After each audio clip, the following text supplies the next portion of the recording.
Hi, my name is Bob Brooks, and you are watching the Prudent Money Channel. Thank you so much for investing time into financial education. And that's one of the things I love about the Vitality Network is that it's all about education, and it's not about mainstream, it's about what you need to know, with all the pros and cons of health, wellness, and finances.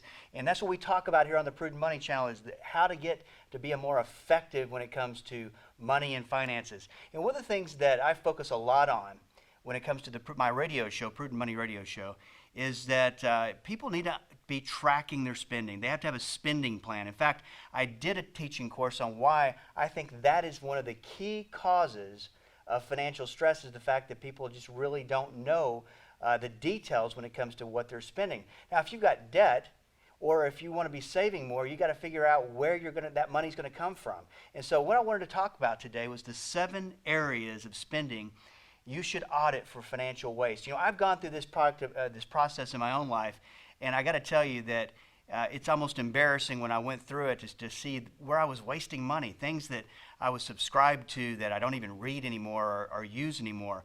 Spending too much money on electricity. I mean, you name it. There was a lot of things, and it all adds up. And this is what we're going to really focus on, is that it could be that you're saving $10 here, $15 here, maybe $30 here, but once you find all that savings, it adds up to quite a bit and can come in real handy when it comes down to getting out of debt or when it comes down to finding more money to invest. Let's start off with, you can start by looking for unwanted subscription. Now, this is a survey performed by Hiatus, and here are some of the results. Almost 62% that they surveyed have paid for unwanted subscriptions or memberships because they failed to cancel an auto renewal feature. Over half of the survey respondents didn't know how many subscriptions they currently have. More than 70% of the surveyed consumers said they continue paying for unwanted subscriptions because they simply forgot to cancel the service before it renewed. 29% say they didn't know the service was set for auto renewal. Almost 19% of the respondents say it takes too much effort to cancel the service. And then one a lady that was surveyed said, one woman recently told us that when she checked her memberships, she found she'd spent almost $1,200 on subscriptions she didn't use or even remember that she had. Unbelievable statistics when you really look at it and what people are spending money on. And I know this for my life. When I went back through, I found subscriptions that I'd taken out for my kids to play online games and this kind of thing, and they haven't been playing it for years, but yet that keeps getting charged. And here's the problem that you run into with these 30-day trials or 15-day free trials. You have to give your credit card up front. And a lot of times, and this has happened to me, is that you even put a reminder out there to make the change, and somehow through the way that they send notices, it looks like it's been canceled, but it really hadn't been canceled, and so you end up paying an extra month anyway. So find those unwanted subscriptions and get rid of them once and for all. One of my favorite statistics in there was that the one that they talked about, the number of people who hung on to a subscription because they thought they might use it someday. You know, that's just like clothes in your closet that you don't wear. If you're not wearing them, you get rid of them. Same thing with subscription. You can always go back and resubscribe. And then there's your cell phone bill. A 2015 study by American Economic Review concludes cell phone companies are padding their bills with higher fees because of overage warnings. I'll talk about that in a second. Most consumers don't fix overage problems and pay higher bills because of it. The third one, consumers aren't good at estimating data usage. People underestimate how much they will use and on average go over by an hour, which can be expensive. Overconfidence causes consumers to choose overly risky plans and underestimate the likelihood of paying overage costs. You know, with cell phone bills, and I'll never forget auditing my cell phone bill and just being in disbelief of how much money I was overspending. Can be confusing at best when you go and look at them, but you'll find money that you probably shouldn't be spending. Now, they talk a lot about overage fees in this study, and one of the things that I found with cell phones is that we're not real good. I would agree with this survey. We're not very good at monitoring that. Now, one of the things that cell phone companies are required to do by law is that they have to let you know that, hey, you're getting close to going over. They didn't used to do that, and people would go way over, and of course they stopped that. It's a little bit of a consumer abuse if you ask me. But what's interesting about human nature is that we still, if we know we're about to go over, then we continue to go over. We don't do anything to stop it. You know, it's something to do with the importance of cell phones. I heard a question on Facebook one time. I said, if you had to give up either your car or your cell phone for 6 months, which one would you give up? And I got to thinking about it, and I thought, shoot, I'd give up my car, because I could always take Uber. You know, you're so plugged into your cell phone. So it's like, well, if it costs a little bit more, then I'll just spend it because I don't want to not use my cell phone. So it's those overages that can really get to you. You know, how to audit your phone bill. Keep tab of the minutes you use, especially your kids. I know that with my two boys, when I first got them cell phones, that all of a sudden I find my account was getting more expensive, and we kept going over, until it's so important, if you give your kid a cell phone, to teach them the difference between using Wi-Fi and using the service, and how to make sure that they're not going over. Be realistic, don't cut it short. And what I mean by that is, when you're setting up a plan and you're establishing, you know, how many minutes that you have, make sure that you're being realistic. Don't just go cut it short, because if you do end up going over, it's expensive. And check and understand every recurring fee. I know that when I audited my cell phone bill, I couldn't believe the amount of fees that were on there that I didn't need, and I got removed. So make sure that you're very thorough line item with that. Auto pay is a good thing and a bad thing. You know, this is the problem with auto pay, is that obviously it just charges to your credit card, or just comes out of your bank. And we just, you know, you kind of pay attention to it, and especially with the cell phone bill, because you look at it and you go, oh, it was a little bit more this month. Well, maybe I'll check into that, and of course you never get around to checking into it. But you got to be more detailed, especially if you've got the auto pay working. Number 3, your cable bill. This is one too that is easy, and a lot of cable bills are on auto pay that to overspend. You know, some of the things that you're looking at for this audit is receivers that you aren't using anymore. I know that in the past, when I've gone through and audited my satellite bill, I found I was being charged, you know, $5 for a receiver that it's not even in use anymore. We still have it, but I was getting charged for it. Free movie channel offers. I mean, how many times have you signed up for Showtime or HBO for the free 30 days and forgot about it, and then they started charging you? Once again, I want to stress is that when you're on that auto payment system, which a lot of us are when it comes to these types of bills, we don't pay as much attention to it as if you were writing it, if you were paying for it online in a different way. Outdated pricing. It's always good to go and check to make sure that there's not a more inexpensive program because they've changed the pricing. You know, they're not going to tell you that they've changed the pricing, but one that fits you a little bit better and that you're getting the most value for it. Subscriptions that you canceled and still being billed. Obviously, anything that you've signed up for and you've canceled it, like a HBO or a Showtime, you're still being billed for it. There's a lot of mistakes, and studies will show there's a lot of mistakes on these bills. And then number 5, an understanding of every line item. This is the same as the cell phone bill. You want to make sure that you know exactly what you're being charged for. Now, the problem that you run into, once again, these bills are tough, difficult to read. But there are a lot of mistakes on it. I'll give you a good case in point. I bought my son a cell phone for Christmas, and of course they have ways that they charge you for the extra charges. Well, anyway, I went through and I looked at it.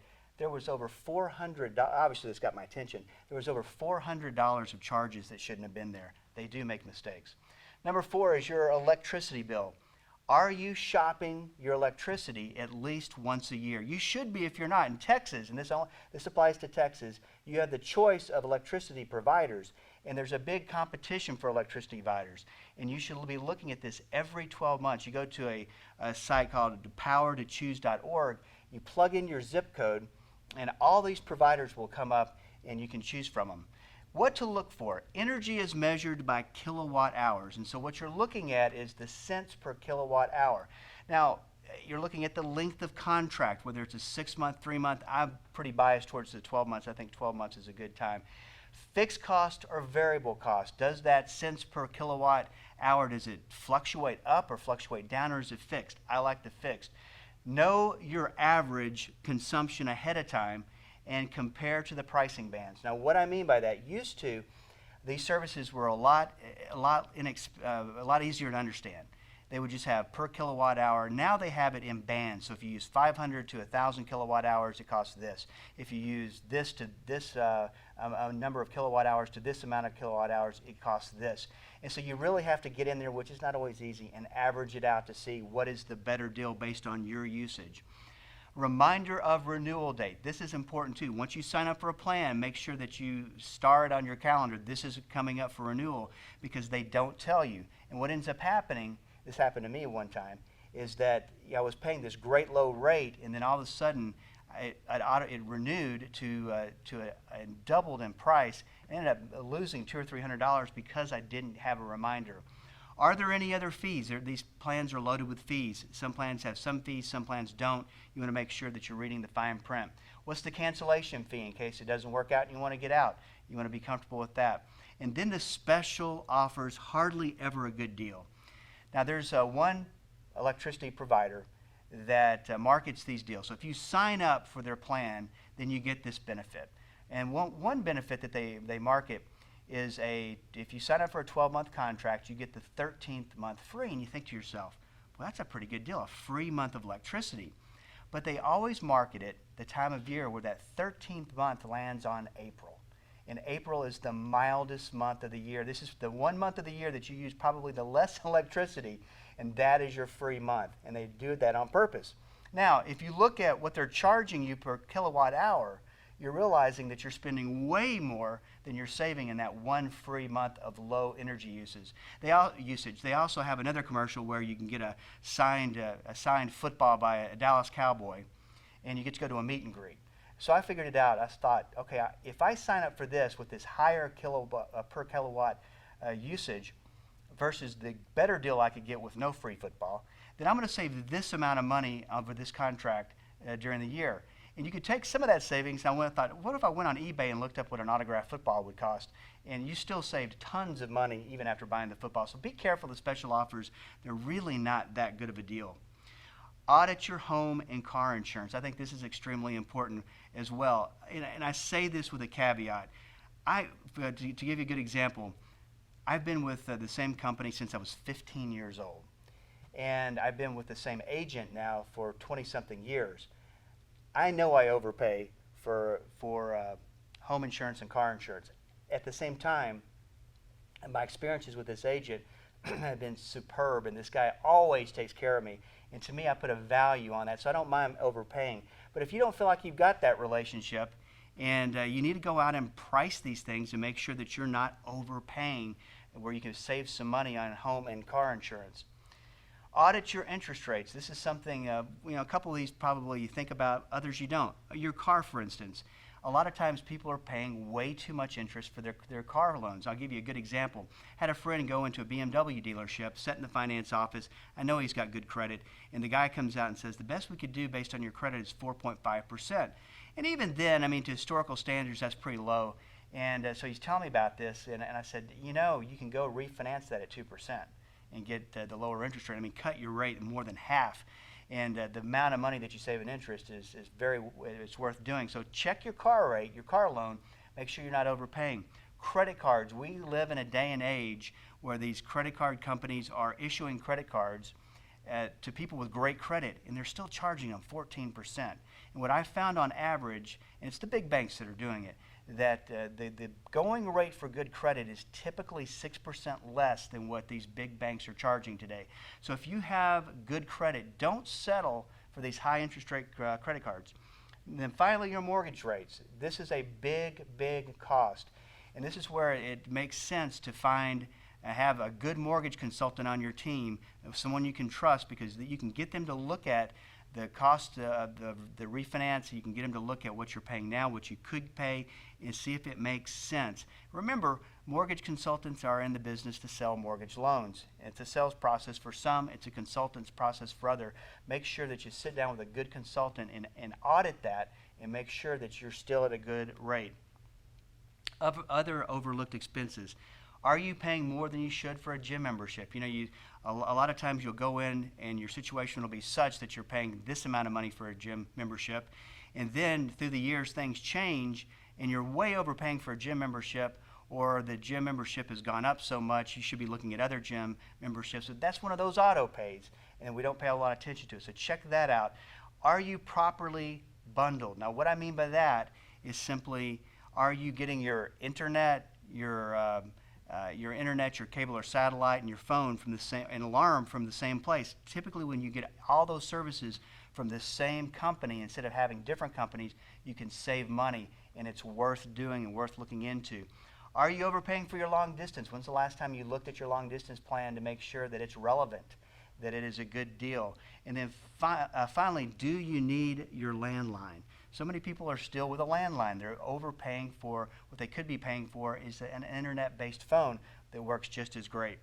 Bottom line, amounts of savings might be small. However, numerous small payments can add up to big savings. This is one of the things that I think is so very important. We've done teaching videos on this. We'll do more, and it's about tracking your spending. And it's good to go through every once in a while to audit what you're doing to make sure you're not wasting money and overspending.